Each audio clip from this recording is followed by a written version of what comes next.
시청자 여러분 안녕하십니까? 우리가 토지 투자, 땅 투자에 있어서 여러 가지 주의해야 될 것이 많이 있습니다.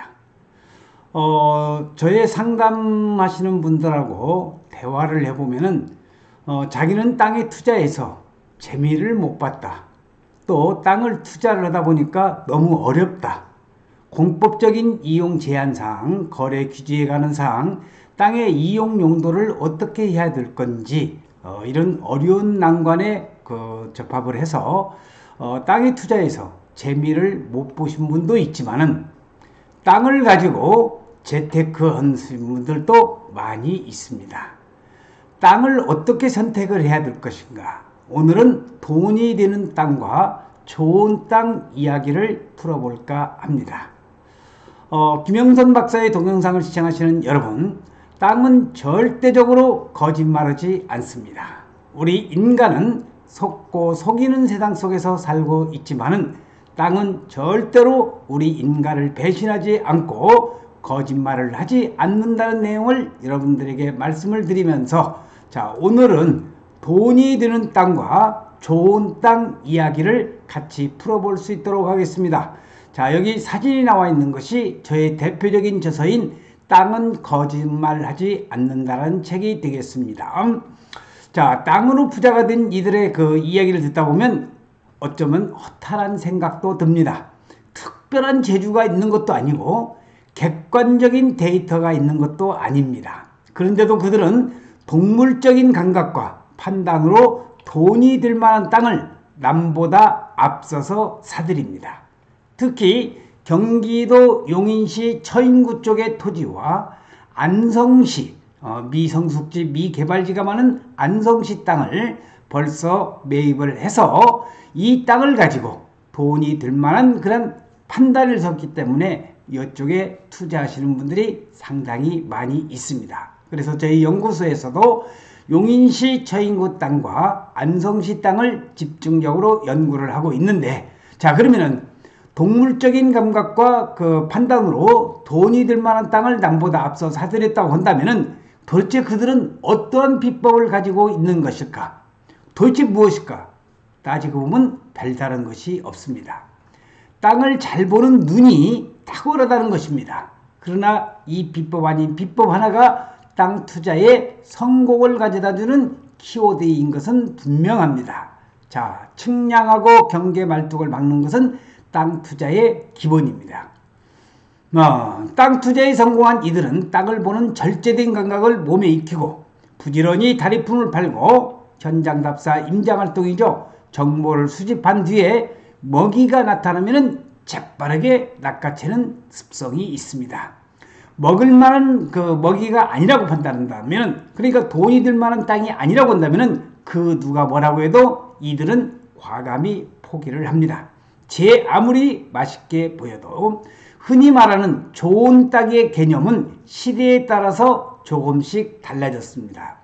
과거에는 우리가 어렸을 때만 해도 농사가 잘 되는 기름진 땅이 가장 좋은 땅이었지만은 지금은 개발의 여지가 무궁무진한 땅을 제일로 치는 것처럼 말합니다.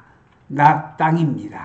그렇지만 땅은 겉포장만 보고 판단하면 낭패를 보는 수가 있습니다. 다만 고금을 막론하고 투자자들을 배신하지 않을 땅의 조건은 비슷합니다.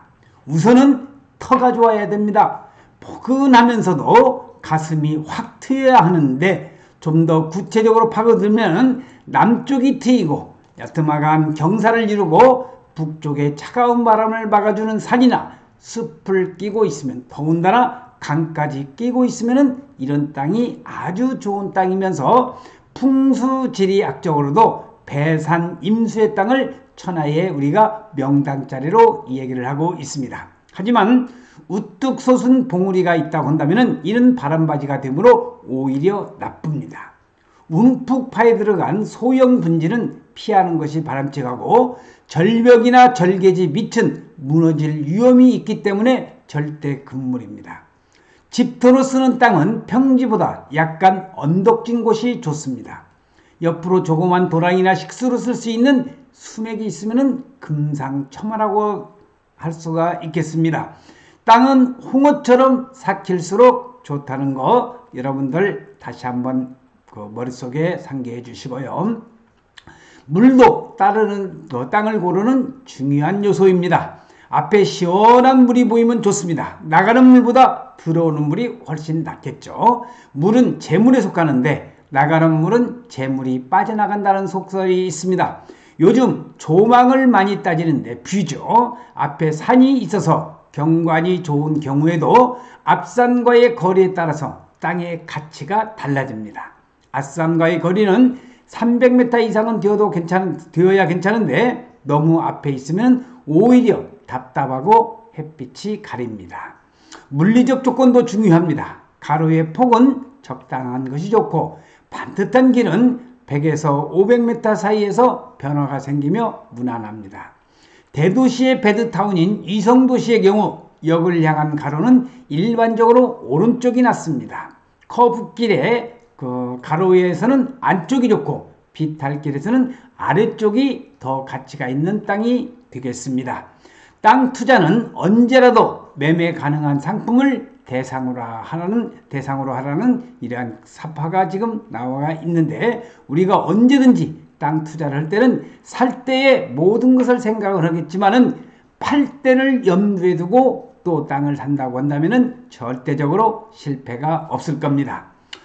동서로 된 가로는 서쪽 땅이 투자할 만하고 변하는 상품을 다루는 업종은 서쪽에서 동쪽을 향한 입지나 북향이 유리합니다. 땅 모양뿐 아니라 지질, 땅의 지질도 좋아야 합니다. 좋은 지질이란 습도를 알맞게 보존할 수 있는 흙입니다. 우리 선조들은 점토와 사토가 고루 섞인 땅을 좋다고 평가를 했습니다.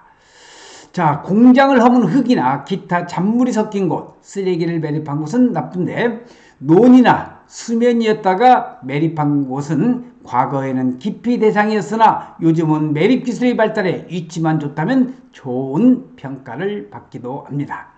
땅의 기운과 경관은 전통적으로 땅을 보는 이들이 풍수지리 시각에서 중시를 했고 입지 여건은 오늘날 개발 사업을 하는 이들에게 비중 있게 보는 대목입니다. 입지 여건을 볼 때는 땅을 개발해서 어느 정도의 부가가치를 창출할 수 있을 것인가를 종합적으로 관찰해야 된다는 것 잊지 말아 주시기 바라고요. 남남 간에 공유로 땅을 사놓으면 반드시 분쟁이 생기고 일부에서 기획부동산이나 또 이런 부동산에 잘못된 그러한 편견을 듣고 땅을 투자해서 공유를 위해서 땅을 사놓으면 그만큼 분쟁이 많이 있다는 것도 참고적으로 알아두시면 좋겠습니다. 자, 주변에 편의시설, 공공시설이 있는지 있다면 규모와 숫자는 어느 정도인지 공해 배출 시설이나 혐오시설은 없는지를 파악해야 됩니다. 특히 지금 용인시 처인구 원산면 일대에 126만 평의 SK 하이닉스가 들어서는데 반도체에서 나오는 오폐수 문제로 인해서 안성시에 있는 고3 저수지에 오폐수가 흘러들어가는 것을 막기 위해서 안성시에서는 환경영향평가라든지 또 오폐수 유입을 절대적으로 반대하는 경우도 있습니다. 땅 주변을 둘러싼 교통망은 어떻게 배치되어 있는지를 살피는 것은 아주 기본적인 내용이 되겠고요. 교통망은 땅 투자할 때 도로, 교통망, 철도, 지하철 이런 경전철, 공항을 모두 고려하면 투자에서 많은 도움이 될 것입니다. 더불어 땅이 있는 지역의 제도 및 관행에 따라서 땅 투자와 개발 사업의 규제 상태가 결정될 수 있다는 점도 가벼이 넘겨서는 안 됩니다. 지금까지 김영선 박사의 투자연구소에서 땅을 고르는 데 있어서 돈이 되는 땅과 좋은 땅 이야기를 말씀을 드리면서 땅 투자에 있어서 다른 부동산의 재테크가 여러 가지가 있지만 저의 생각은 땅 투자만큼 좋은 재테크는 없다고 봅니다. 특히 요즘 들어서 문재인 정부 들어서 아파트 가격, 특히 세종시의 아파트는 1년 사이에 41%가 올랐다고도 얘기도 하고 있는데 어쨌든 간에 아파트 가격이 미천 가격으로 이렇게 널뛰기는 하고 있지만은 땅은 조용하게 좋은 땅을 사면은 그만큼 부의 재테크를 이룰 수 있다는 것을 말씀을 드리면서 저의 이니셜인 땅은 거짓말하지 않는다는 말씀을 여러분들에게 전해드리면서 오늘 동영상 촬영 마칠 수 있도록 하겠습니다. 시청해주신 여러분 대단히 고맙습니다. 감사합니다.